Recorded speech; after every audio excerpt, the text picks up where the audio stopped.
Shalom Bapak Ibu Saudaraku yang dikasihi oleh Tuhan kita Yesus Kristus. Berjumpa kembali di dalam podcast Mutiara hari ini.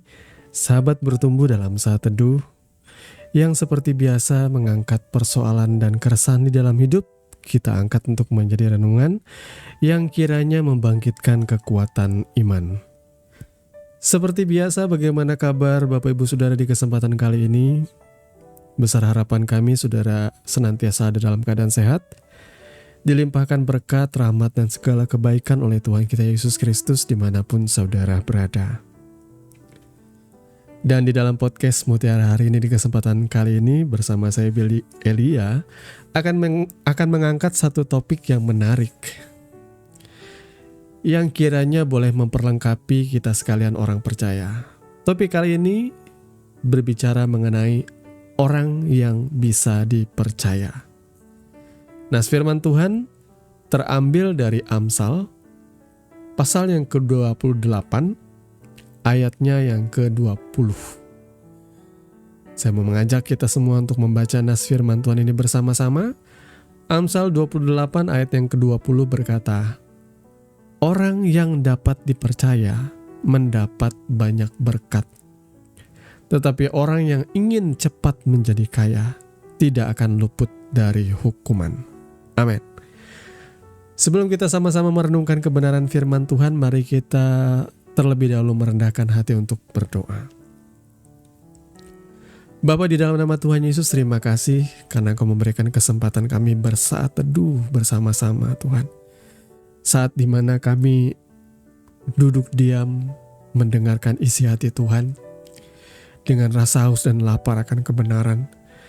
Kami mohon Tuhan kiranya mencelikan hati dan pikiran kami. Kami mohon Tuhan dengan kerendahan hati, tolong singkapkan segala yang tersembunyi, yang terselubung, agar kami boleh dicelikan dan mengerti apa yang jadi maksud dan kehendak-Mu melalui kebenaran firman-Mu. Ini hati kami siap ditabur benih firman-Mu, di dalam nama Tuhan Yesus kami berdoa. Amin. Bapak Ibu Saudaraku yang dikasihi oleh Tuhan kita Yesus Kristus, sebelum kita lebih dalam masuk dalam renungan kita, saya mau terlebih dahulu menanyakan, dalam kehidupan sehari-hari, adakah contoh orang yang dapat atau orang yang bisa dipercaya? Kalau saudara memiliki contoh orang yang bisa dipercaya, silakan tulis di kolom komentar. Tapi kali ini saya langsung tanpa basa-basi akan memberikan contohnya. Orang yang bisa dipercaya itu seperti apa? Sederhana saja. Saya dulu punya banyak buku-buku rohani yang saya beli dengan uang jajan saya sendiri. Saya begitu effort mengumpulkan buku-buku itu, kalau tidak salah hampir 100 pieces ya, bahkan lebih. Dan sekarang semuanya sudah saya sumbangkan ke satu gereja ya. Padahal saya sangat sayang sekali dengan buku itu. Tapi ya sudahlah, kita ikhlas melakukannya saudara ya. Saya suka membaca buku dan mengulang membaca untuk kedua kalinya, saya biasanya akan mendapatkan hikmat yang baru. Sama seperti kalau kita membaca Alkitab, tidak cukup satu kali. Ketika aku membaca Alkitab kedua kali, akan ada firman atau akan ada hikmat atau ada rema yang berbeda yang saudara dapatkan. Nah, Bapak Ibu Saudaraku, contoh dari orang yang bisa dipercaya adalah ketika ada seorang teman saya. Pada waktu itu kita masih kuliah ya. Ada seorang adik rohani saya datang kepada saya dan berkata bahwa ia ingin meminjam buku rohani saya. Karena ia ingin belajar. Ya, sebagai seorang abang rohani yang baik tentu saya akan meminjamkan ya. Saya pinjamkan dia. Kemudian saya kasih waktu minggu depan dikembalikan ya, saya bilang gitu. Tapi yang luar biasa, gak sampai 1 minggu, sekitar 3 atau 4 hari kemudian, dia datang ke rumah saya dan mengembalikan buku itu. Dalam keadaan yang baik, dia begitu haus dan lapar akan kebenaran. Dan tanpa dia meminjam atau tanpa dia mengutarakan niatnya, saya langsung berkata, apakah kamu mau pinjam buku lagi? Saya siap meminjamkan buku-buku rohani saya termasuk buku kesayangan saya. Itu adalah contoh dari orang yang bisa dipercaya. Dan sebaliknya, saya juga punya teman yang pinjam buku rohani, tapi sampai detik ini buku rohani saya tidak pernah dikembalikan. Dan saudara tahu apa yang saya pikirkan? Next time kalau orang ini pinjam, saya akan mencari 1001 alasan untuk bilang gak bisa meminjamkan dia. Karena apa? Karena dia gak bisa dipercaya. Nah, saudara bisa menangkap ya makna daripada kata orang yang bisa atau orang yang dapat dipercaya. Hari-hari ini banyak orang butuh pekerjaan. Hari-hari ini banyak orang melamar pekerjaan. Mereka biasanya akan melampirkan surat lamaran, kurikulum vita, data-data, mungkin pengalaman kerja dan sebagainya. Tapi tahukah saudara, yang paling penting bagi seorang owner, bagi seorang pemilik suatu tempat usaha, ialah apakah engkau dapat dipercaya. Ini para owner nih, dengar nih. Atau para karyawan, dengarkan ini. Seorang pemilik usaha, seorang pengusaha, seorang owner, seorang manajemen, dia akan memperhatikan saudara apakah saudara dapat dipercaya atau tidak. Dapat dipercaya itu tidak cuma 1-2 kali, bahkan 3 kali mungkin. Dapat dipercaya itu artinya konsisten. Jadi dia tidak sedang gimmick berpura-pura. Karena kalau orang berpura-pura mungkin dia akan rajin 1, 2, 3 kali, tapi kemudian setelah itu dia mulai amburadul kerjanya. Saya sebagai seorang owner juga pernah, owner dari sebuah usaha ya, saya juga pernah punya karyawan yang seperti ini. Melamar kerja, 1 minggu dia rajin. Kemudian minggu yang berikut mulai sering minta izin. Minggu ketiga makin sering banyak alasan, entah ini kakeknya lah sakit, hampir seluruh keluarganya gantian sakit setiap minggu, saudara. Dan akhirnya gak sampai di bulan kedua, di awal-awal bulan kedua, ya mau gak mau kita harus berhentikan ya. Tapi puji Tuhannya dia berhenti sendiri sebelum dia diberhentikan. Karena ternyata orang ini punya keinginan untuk kerja tetapi tidak punya konsistensi di dalam bekerja. Jadi masalahnya apa, saudaraku, dari ayat pembacaan kita tadi? Orang yang dapat dipercaya dalam Amsal 28 berkata begini.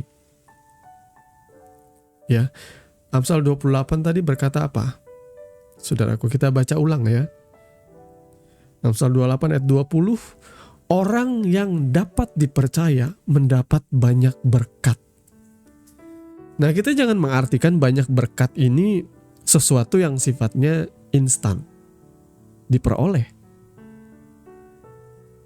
Karena kata orang yang dapat dipercaya ini bicara konsistensi.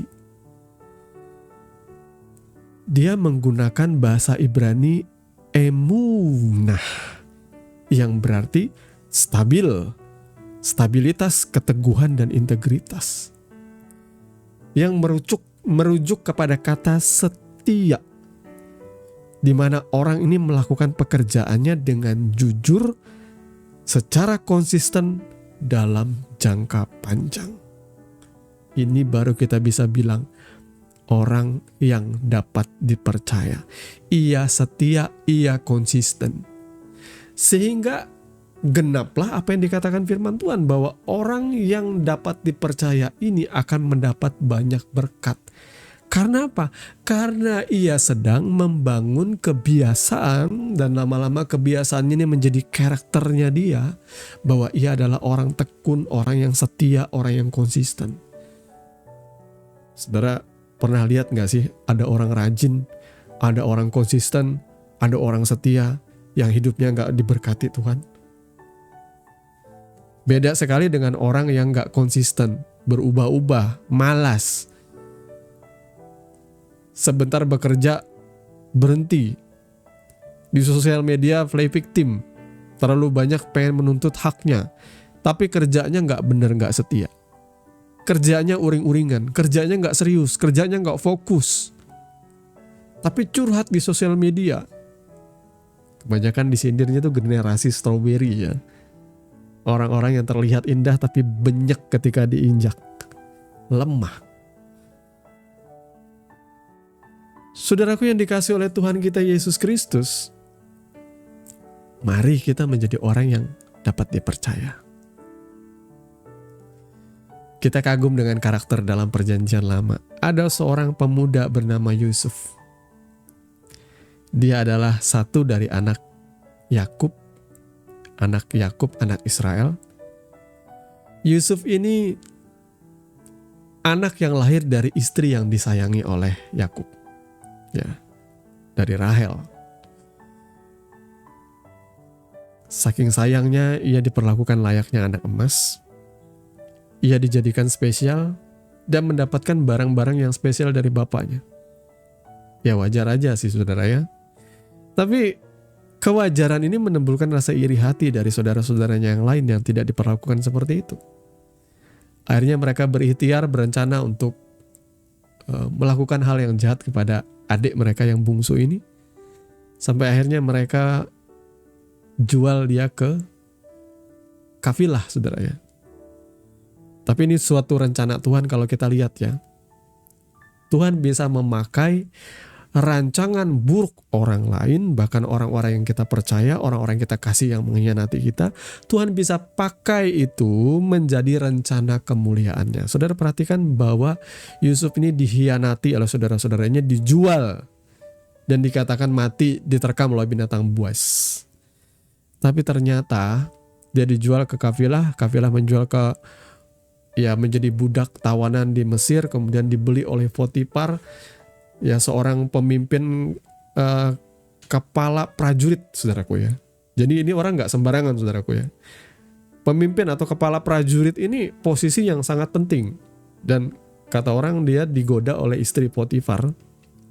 Maksudnya jangan kira istri Potifar itu jelek ya. Istri Potifar itu pasti orang yang cantik banget. Kita bisa bilang dia ini petugas ya, dia ini jenderal, dia ini kepala pasukan, ini tentu orang yang sangat kaya, orang yang sangat disegani, dihormati dan biasa lah. Saya sering bercanda sama teman-teman saya hari ini ya. Kalau ada cewek-cewek cakep di kota kita ya, biasanya kalau nggak kekasihnya polisi ya tentara saudara ya. Yang bening-bening itu nggak pernah lewat dari ketajaman mata mereka ya saya bilang. Demikian juga dengan Potifar ini, dia pasti punya istri yang cantik yang menggoda Yusuf, tapi Yusuf tetap setia kepada Tuhan. Padahal dia punya 1001 alasan untuk kecewa kepada Tuhan karena ya kehidupannya sudah dapat mimpi yang luar biasa tentang saudara-saudaranya yang sujud menyembah kepada dia. Tapi boro-boro dipuji karena mimpi itu ya dibenci. Tapi Tuhan tetap setia kepada Yusuf. Dan sebaliknya Yusuf juga punya karakter yang memang dari anak manja tiba-tiba dia bertransformasi oleh karena proses kehidupan, oleh karena penderitaan itu. Saya bisa membayangkan seandainya Yusuf itu tetap tinggal sama bapaknya, dimanja sedemikian rupa, dia gak bakalan jadi pemimpin Mesir saudaraku. Anak manja yang dimanja dengan harta kekayaan, ya paling jauh rekor atau kehidupannya ya kalau gak menganiaya orang lain ya membunuh orang lain saudaraku ya. Biasa itu yang kita tonton ya. Anak-anak orang kaya, contohnya ada anak seorang yang bekerja di kantor pajak yang menganiaya orang sampai cacat saudaraku ya. Itu salah satu contohnya aja. Karena dia diberi berkat dengan tanda kutip, kemudahan, privilege, mungkin bisa dibilang ya harta benda dari orang tuanya, tapi tidak diikuti dengan didikan dan karakter yang baik, sehingga mengakibatkan kemanjaan ini menimbulkan arogansi yang tidak baik. Maka bapak-bapak, ibu-ibu saudara yang diberkati Tuhan berlimpah-limpah, ingat, didik anakmu. Jangan cuma dimanja dengan kekayaan. Ingatlah, didikan itu lebih penting daripada warisanmu kelak. Didikanmu itu yang akan membuat ia bertahan di tengah jalan kehidupannya. Didikan itu yang tidak membuat dia mudah KO di tengah jalan. Didiklah anakmu dalam segala hal, dalam hal adab, sopan santun, kerja keras, ketekunan, keuletan dan sebagainya. Menghormati orang tua, menghormati siapapun. Mau dia orang miskin, tidak memandang rendah dan sebagainya. Didik dengan nilai-nilai kebenaran yang bersumber dari firman Tuhan. Nah, Yusuf ini disayang oleh Potifar, oleh kepala pasukan daripada Firaun ya. Karena apa? Karena dia tentunya rajin, tekun, konsisten, setia. Maka ia dipercaya menjadi kepala pelayan di rumah Potifar. Luar biasa, saudaraku. Orang yang tekun, yang konsisten, yang melakukan segala hal itu dengan sukacita, dengan sungguh-sungguh, percayalah saudaraku. Tinggal tunggu waktu saja saudara akan diangkat. Kenapa? Karena value dirimu atau nilai dirimu sedang di-upgrade oleh Tuhan. Kenapa dikatakan di sini bahwa orang yang dapat dipercaya akan mendapat berkat. Sementara orang yang pengen cepat kaya, ini makna daripada orang yang pengen cepat kaya pada Amsal 28 ayat 20 itu adalah menggunakan sikap hustle ya. Artinya keinginannya tuh pengennya instan. Dia pengen dapat hasil besar dengan cara yang instan. Dia mengabaikan proses. Banyak gak saudaraku orang yang pengen kaya tetapi mengabaikan proses. Akhirnya mengambil jalan pintas atau shortcut. Shortcut itu adalah apa yang ditawarkan oleh iblis. Makan buah ini dan kamu akan menjadi sama seperti Allah. Dia menawarkan shortcut. Kalau saudara menolak kerja keras, maka maaf, saudara akan mencari jalan pintas. Ya, banyak jalan pintas di dunia ini. Saya pikir saudara sudah cukup cerdas untuk menyimpulkan ke arah mana. Salah satunya ya korupsi, ya itu jalan pintas. Ya, anak-anak gadis yang pengen cepat kaya, jalan pintasnya gimana? Saudara tahu sendirilah. Sekarang banyak sekali prostitusi online. Karena pengen jalan pintas, tidak punya integritas, pengen dapat segala sesuatu dengan cara yang mudah. Maaf kalau saya mencibir mungkin saudara merasa dikata-katain. Saudara merasa bahwa aku gak bisa melakukan hal lain. Gak, saudara bisa datang kepada Tuhan. Ketika engkau dengan kerendahan hati, memohon pengampunan kepada Tuhan, memohon penyertaan Tuhan, meminta Tuhan menuntun engkau, saya percaya Tuhan pasti membukakan jalan. Saya kadang saat putus asa pun saya berseru kepada Tuhan. Dan Tuhan menguji hati saya. Tuhan biasanya tidak pernah terlambat menyatakan pertolongannya. Jadi Bapak Ibu Saudaraku yang dikasih oleh Tuhan kita Yesus Kristus, saya berharap saudara menangkap apa yang menjadi maksud dan tujuan dari pemberitaan firman ini. Ya, dengan menjadi orang yang bisa dipercaya, orang yang setia itu akan membangun trust, kepercayaan. Dan kepercayaan hari ini tuh nilainya mahal. Kemarin saya ada nonton berita di televisi ya, beberapa di televisi digital. Info-info juga dari sosial media, dari reel atau dari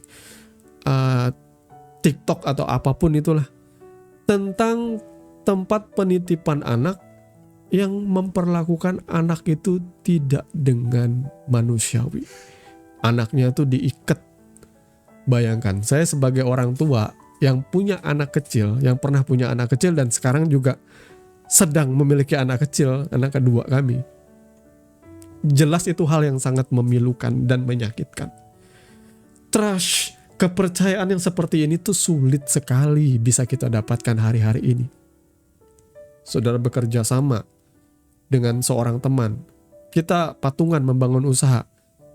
Apakah saudara trust kepada dia, percaya kepada dia? Dia tidak akan mengkhianati engkau. Kepercayaan itu harganya mahal, saudaraku ya. Kami punya pengasuh anak dulunya ya. Satu saja cara kami menilai, karena istri saya pada waktu itu masih bekerja di kantor di mana dia harus berangkat pada pukul 6:30 pagi atau pukul 7 kurang minimal lah. Dan dia juga bisa pulangnya malam. Dari jam 7 pagi sampai 7 malam seperti itu. Jadi kita punya pengasuh untuk menjaga anak kami ya. Karena saya juga bekerja sebagai seorang wirausahawan.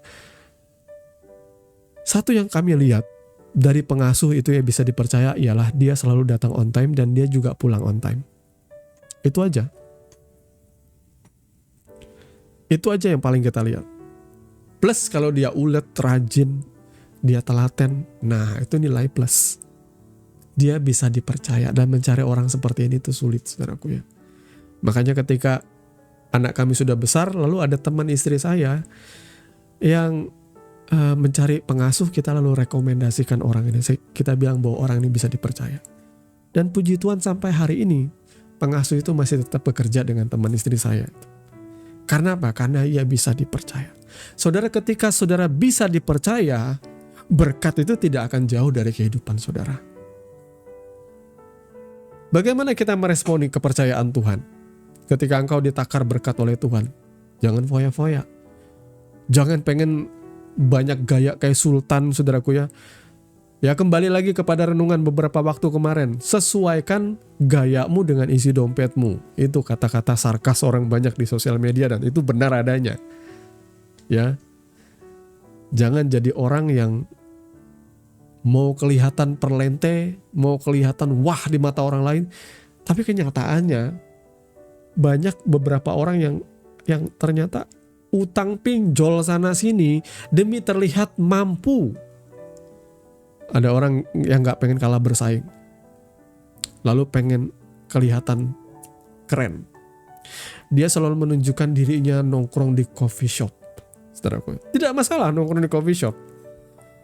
Tapi kita juga sebagai orang yang kenal dengan orang ini, kita tahu bahwa hidupnya susah. Tapi gayanya selalu pengen nunjukin bahwa dia sedang nongki di coffee shop. Padahal, kehidupannya minta sana sini, susah sana sini. Siapa saudara sebutkan orang-orang yang seperti ini? Memang satu sisi kita jahat kalau ngomongin orang lain. Tapi satu sisi ya ini fakta yang harus jangan kamu lakukan. Ada orang merasa bahwa hari-hari ini kayaknya kalau pakai kendaraan yang biasa itu nggak gacor deh. Jadi mesti beli motor yang agak gedean. Lalu dibelilah motor dengan merek, ya saya sebut aja lah, NMAX seperti itu. Yang harganya 30-40 jutaan. Ya, saya nggak tahu harga pastinya berapa saudara ya. Tapi nggak sesuai dengan pendapatan bos. Untuk bayar angsurannya aja nggak cukup.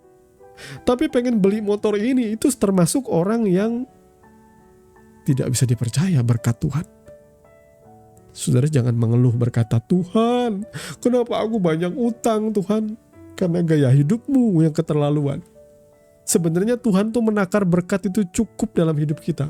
Tapi karena kita ini tidak bisa mengekang nafsu kita, maka sesuaikanlah ya diri saudara. Jangan pernah saudara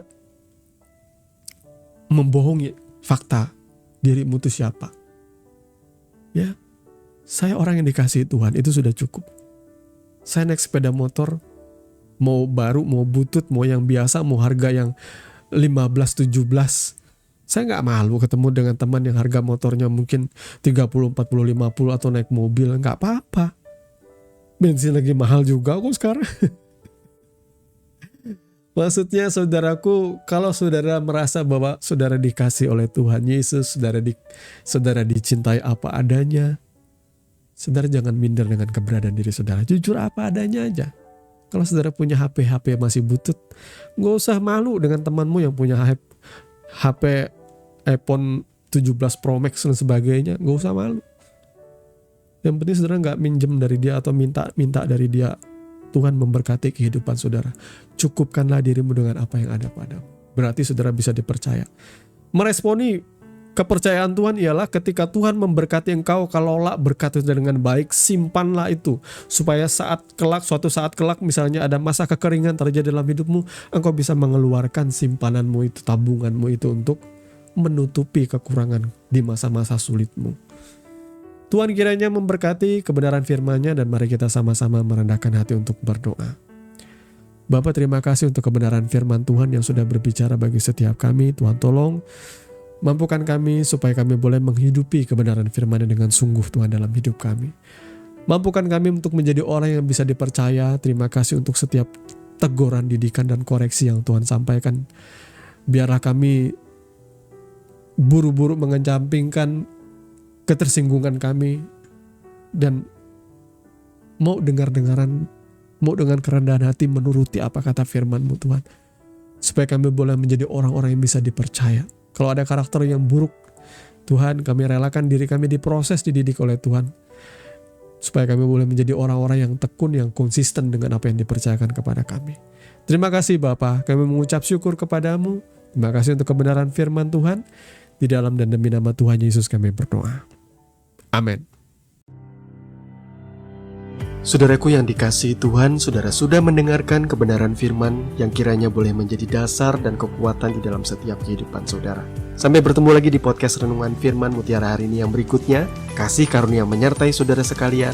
Shalom.